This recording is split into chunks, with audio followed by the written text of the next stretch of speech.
L'idée est née d'un constat que à l'avenir, l'humanité va être confrontée à deux enjeux, l'enjeu du changement climatique et l'enjeu de l'antibiorésistance.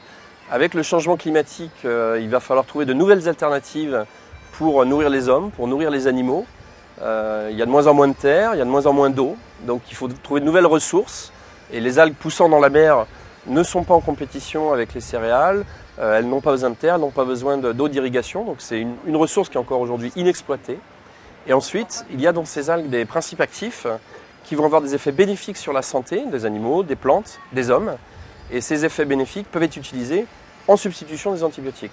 Est-ce que demain tout le monde va manger du poulet sans antibiotiques grâce aux algues? Ce serait notre souhait, ce serait notre rêve que demain tout le monde puisse avoir accès à une nourriture de qualité, saine, avec des conditions de production qui soient respectueuses de l'environnement, respectueuses de la santé publique.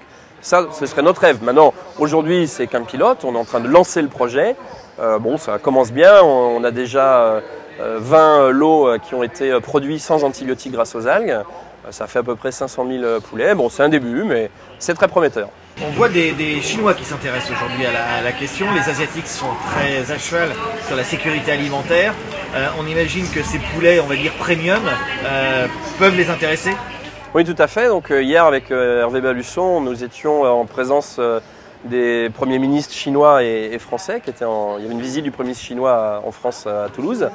Et on a rencontré le leader de la production de poulet en Chine, le PDG de la société New Hope, qui effectivement a dit que l'avenir du poulet en Chine, c'était du poulet sans antibiotiques, sans hormones, sans produits chimiques. Donc on est tout à fait dans cette dynamique. Effectivement, le marché chinois nous ouvre ses portes.